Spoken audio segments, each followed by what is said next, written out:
जय श्री कृष्ण। धोरण 10 गणित चैप्टर नंबर 11 रचनाओं।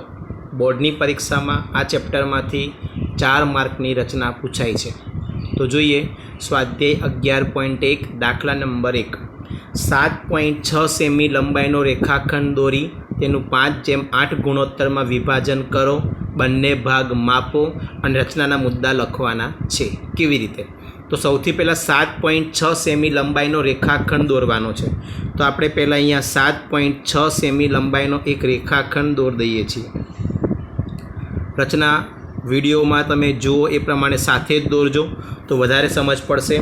सौथी पहला 7.6 सेमी लंबाईनो रेखाखंड दौरवानो छे। नाम आपणे आपी दईए AB। हवे आ रेखाखंडનું 5:8 गुणोत्तर में विभाजन करवानुं छे। तो विभाजन करवा माटे सौथी पहला तमारे 2 चाप मारवा पड़शे। 2 चाप कया?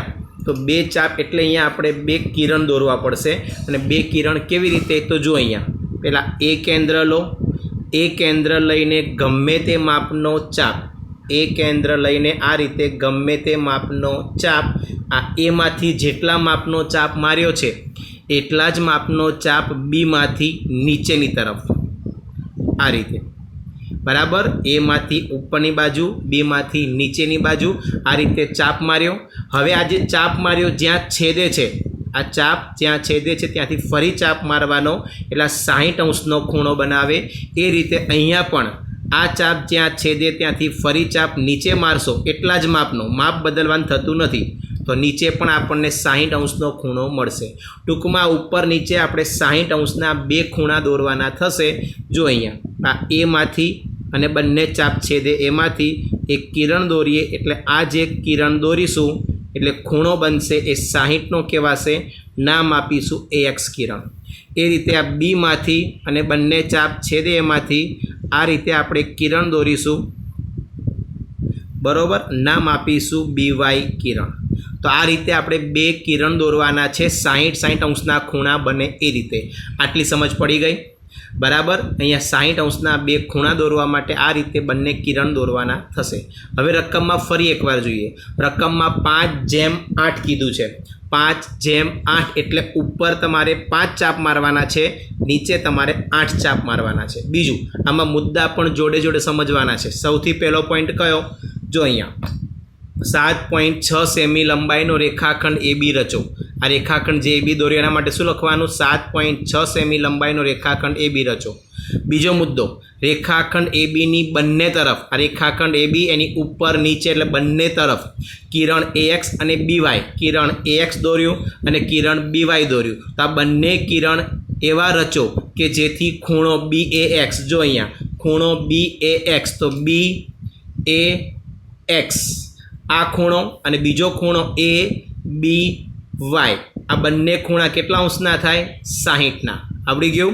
आ बीजो मुद्दो क्लियर। अने हवे जुओ आगळ शुं करवानुं छे। तो आगळ आपणे 5:8 कीधुं छे। जो अहींया 5:8 एटले उपर जे किरण दौर्युं छे एमां 5 चाप मारवाना छे एक सरखी लंबाईना। जो दाखला तरीके मैं ए मांथी आ पहलो चाप मार्यो, आ पहलो चाप मार्यो, आ पहलामांथी बीजो चाप, पछी बीजामांथी त्रीजो चाप, त्रीजामांथी चौथो चाप अने चौथामांथी पांचमो चाप। आ रीते एक सरखी लंबाईना मैं 5 चाप मार्या।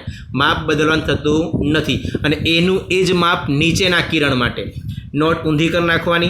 अहींया जुओ बी मांथी पहलो चाप, आ पहलामांथी बीजो चाप, बीजामांथी त्रीजो चाप, त्रीजामांथी चौथो चाप, चौथामांथी पांचमो, पांचमांथी 6, छठ्ठामांथी 7मो, 7मा चापमांथी 8मो चाप अने 8मा चाप, सॉरी 8 चाप थई गया।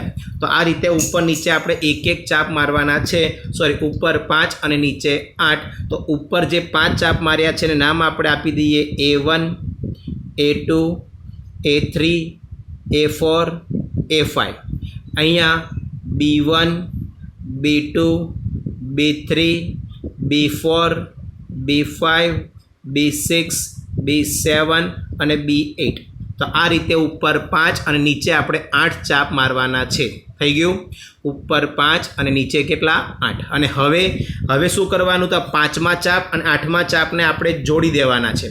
5મો ચાપ જે છે તે અને 8મો ચાપ છે તે એ બંનેને આપણે ફૂટપટ્ટીથી જોઈન કરી દેવાના છે. તો A5 અને B8 બંનેને એકબીજા સાથે આપણે જોઈન્ટ કરવાના છે. જો દેખાયું, A5 બરાબર આ A5 અને આ B8 બંનેને જોઈન્ટ કરવાના છે. બંને ચાપ જ્યાં છેદે એને કહેવાનું છે P. તો અહીંયા આપણને મળશે AP અને PBનું ગુણોત્તર. AP જેમ PB આપણને મળી ગયા. મુદ્દો નંબર 3. ત્રીજા મુદ્દામાં શું કર્યું, કિરણ AX પર, જે કિરણ AX છે એ AX પર આપણે શું કર્યું, A1 A2 A3 A4 A5 દોર્યા. તો એના માટે મુદ્દો, કિરણ AX પર A1 A2 up to A5 એવા રચો કે જેથી આ દરેકનું માપ કેવું છે, સરખું. A થી A1 A1 થી A2 A2 થી A3. તો જો લખ્યું અહીંયા, એવા રચો કે જેથી A1 બરાબર A1 A2 બરાબર અપ ટુ છેલ્લે A4 A5 થાય. એના પછી કિરણ BY. તો જો કિરણ BY દેખાય છે, એ કિરણ BY પર B1 B2 B3 B4 થી લઈને ક્યાં સુધી, B8. તો લખવાનું B1 B2 up to B8 એવા રચો કે જેથી BB1 બરાબર B1 B2 બરાબર અપ ટુ B7 B8 થાય. આવડી ગયું. આ પ્રકારે મુદ્દા લખવાના. અને છેલ્લો મુદ્દો કયો, તો છેલ્લો મુદ્દો અહીંયા આવશે. અહીંયા જુઓ, આ A5 અને અહીંયા B8 આ બંનેને આપણે જોડવાના છે. A5 અને B8 બંનેને જોડવાના છે. તો લખવાનું A5 B8 રચો જે ABને, જે રેખાખંડ ABને કયા બિંદુમાં છેદે, P બિંદુમાં છેદે. આમ AP જેમ PB બરાબર 5:8 મળે છે. A5 ને B8 ને રચવાથી, બંનેને જોડવાથી આપણને AB પર બિંદુ P મળે. આમ AP જેમ PB બરાબર 5:8 મળે છે. અને હવે આપણે બંનેના માપ લેવાના છે, AP માપવાનું અને PB માપવાનું. ફૂટપટ્ટી વડે તમે AP માપશો તો APનું માપ તમને 2.9 સમથિંગ મળશે. બરાબર 2.9 જેવું મળે છે. અને P થી B માપશો તો આપણને મળશે 4.7. તો આ પ્રકારે બંને માપની કિંમત મળશે. એ બંને માપ અહીંયા તમારે લખી દેવાના. AP બરાબર 2.9 સેમી અને PB બરાબર 4.7 સેમી. આના જેવી એક રચના બીજી મેં એક્સ્ટ્રા હોમવર્કમાં આપી છે, ચોપડીમાં નથી, પણ આ જ મેથડની છે. 6.5 સેમી લંબાઈનો રેખાખંડ દોરવાનો અને તેનું 3:5 ગુણોત્તરમાં વિભાજન કરવાનું અને આ પ્રમાણે મુદ્દા તમારે જાતે લખવાના થશે.